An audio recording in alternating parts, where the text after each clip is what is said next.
Chaque année, des milliers de personnes perdent la vie à cause d'une crise cardiaque, mais ce que vous allez découvrir aujourd'hui pourrait faire la différence entre la vie et la mort si vous, ou un proche étiez confronté à cette situation d'urgence absolue. Les statistiques révèlent une réalité alarmante. Après 60 ans, le risque de crise cardiaque augmente drastiquement, et 90% des personnes ne connaissent pas les gestes vitaux qui peuvent sauver une vie en quelques minutes cruciales. Ce que vous allez apprendre dans les prochaines minutes n'est pas de la théorie médicale abstraite, mais des techniques de survie éprouvées que les cardiologues et les services d'urgence utilisent quotidiennement pour sauver des vies. Ces 7 gestes essentiels ont déjà permis de sauver des milliers de vies à travers le monde, et maîtriser ces techniques pourrait un jour vous permettre de sauver votre propre vie ou celle d'un être cher. La différence entre survivre à une crise cardiaque et en mourir se joue souvent en quelques minutes, voire quelques secondes, et votre réaction immédiate peut déterminer l'issue finale de cette urgence vitale. Le premier geste vital consiste à reconnaître immédiatement les signes d'alarme d'une crise cardiaque, car une identification rapide permet d'agir efficacement avant que les dommages cardiaques ne deviennent irréversibles. Contrairement aux idées reçues, la crise cardiaque ne se manifeste pas toujours par une douleur thoracique intense. Chez les personnes de plus de 60 ans, les symptômes atypiques sont fréquents et peuvent être trompeurs. Les signes d'alarme incluent une douleur ou une pression dans la poitrine, mais aussi des douleurs irradiant vers le bras gauche, la mâchoire, le dos ou l'estomac, souvent accompagnées de sueur froide. L'essoufflement soudain, les nausées, les vertiges ou une fatigue extrême peuvent également signaler une crise cardiaque, particulièrement chez les femmes et les personnes âgées. Il est crucial de ne jamais ignorer ces symptômes en espérant qu'ils disparaîtront d'eux-mêmes, car chaque minute d'attente augmente considérablement les risques de complications graves ou mortelles.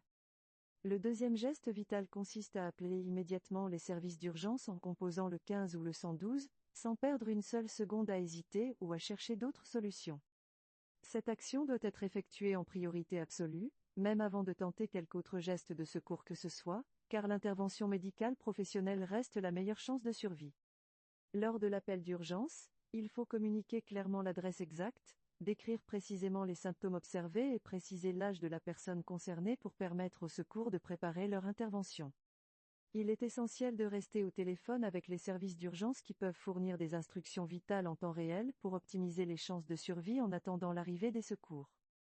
Le troisième geste vital consiste à faire asseoir la personne dans une position confortable, idéalement adossée contre un mur ou un meuble stable, les jambes légèrement fléchies. Cette position assise réduit l'effort cardiaque en diminuant le retour veineux et facilite la respiration, contrairement à la position allongée qui peut aggraver les difficultés respiratoires. Il faut éviter absolument que la personne reste debout ou marche, car l'effort physique augmente dramatiquement les besoins en oxygène du cœur déjà en souffrance. Desserrez immédiatement tous les vêtements serrés autour du cou, de la poitrine et de la taille pour faciliter la circulation sanguine et la respiration de la personne en détresse. Le quatrième geste vital implique d'administrer de l'aspirine si la personne n'y est pas allergique et peut encore avaler, car ce médicament peut considérablement réduire les dommages cardiaques. La dose d'aspirine recommandée est de 300 mg, soit l'équivalent d'un comprimé d'aspirine standard, qui doit être croqué plutôt qu'avalé entier pour accélérer l'absorption. L'aspirine agit en fluidifiant le sang et en réduisant la formation de caillots dans les artères coronaires, limitant ainsi l'extension de la zone cardiaque privée d'oxygène.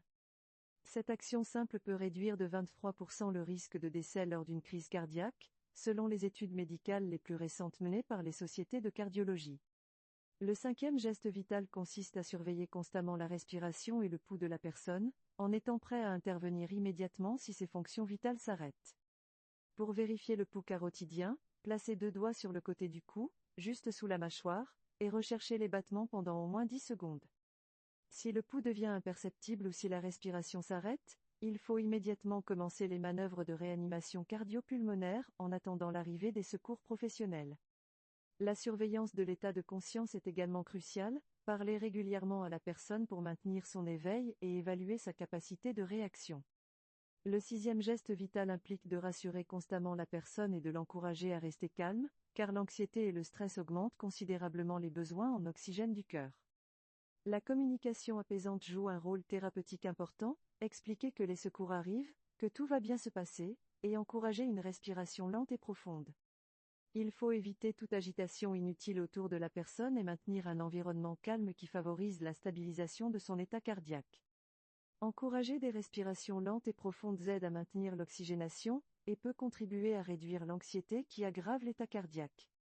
Le 7e geste vital consiste à préparer efficacement l'arrivée des secours en dégageant l'accès, en rassemblant les informations médicales importantes et en restant disponible pour assister les professionnels. Ouvrir toutes les portes d'accès et allumer les lumières extérieures permet aux secours de gagner de précieuses minutes lors de leur intervention d'urgence. Rassembler les médicaments que prend habituellement la personne, sa carte d'identité et sa carte vitale facilite le travail des équipes médicales et accélère la prise en charge. Préparer une liste des antécédents médicaux connus, des allergies et des traitements en cours permet aux secours d'adapter immédiatement leur intervention aux spécificités du patient.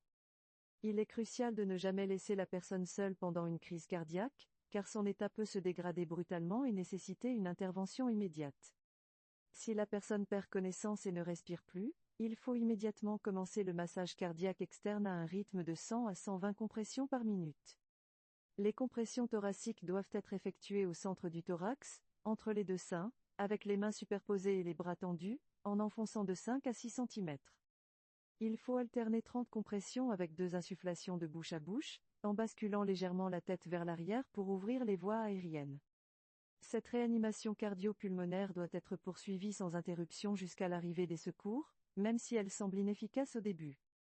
Les défibrillateurs automatiques présents dans de nombreux lieux publics peuvent également sauver une vie. Ces appareils donnent des instructions vocales claires pour leur utilisation. Il est important de connaître l'emplacement des défibrillateurs dans votre environnement habituel. Centres commerciaux, gares, administrations et entreprises en sont souvent équipés. L'utilisation d'un défibrillateur ne nécessite aucune formation médicale spécifique, car l'appareil analyse automatiquement le rythme cardiaque et délivre le choc électrique uniquement si nécessaire. Les erreurs à éviter absolument incluent de donner à boire ou à manger à la personne, de la faire allonger complètement, ou d'attendre pour voir si les symptômes s'améliorent. Il ne faut jamais transporter soi-même une personne en crise cardiaque vers l'hôpital, car les ambulances médicalisées disposent d'équipements spécialisés et de personnel formé pour intervenir pendant le transport. Évitez de donner des médicaments autres que l'aspirine, car certains médicaments peuvent être contre-indiqués dans le contexte d'une crise cardiaque et aggraver la situation.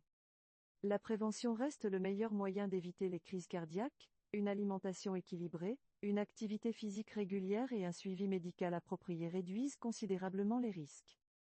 Après 60 ans, il est recommandé de faire vérifier son système cardiovasculaire au moins une fois par an, incluant un électrocardiogramme et des analyses sanguines spécialisées. Les facteurs de risque modifiables incluent le tabagisme, l'excès de cholestérol, l'hypertension artérielle, le diabète et l'obésité, qui peuvent tous être contrôlés avec un suivi médical approprié. Maintenir un poids corporel optimal et pratiquer une activité physique adaptée à son âge contribuent significativement à la prévention des accidents cardiaques. Il est essentiel de connaître ses antécédents familiaux cardiovasculaires et d'en informer son médecin pour adapter la surveillance et les traitements préventifs. Ces 7 gestes vitaux peuvent faire la différence entre la vie et la mort lors d'une crise cardiaque, et les connaître pourrait un jour vous permettre de sauver une vie. La formation aux premiers secours est accessible à tous et constitue un investissement précieux pour être capable d'agir efficacement face à une urgence vitale. En conclusion, maîtriser ces gestes essentiels représente une responsabilité citoyenne qui peut transformer n'importe qui en héros du quotidien capable de sauver une vie. N'attendez pas d'être confronté à une situation d'urgence pour apprendre ces techniques. Votre réactivité et vos connaissances pourraient être déterminantes pour sauver votre vie ou celle d'un proche.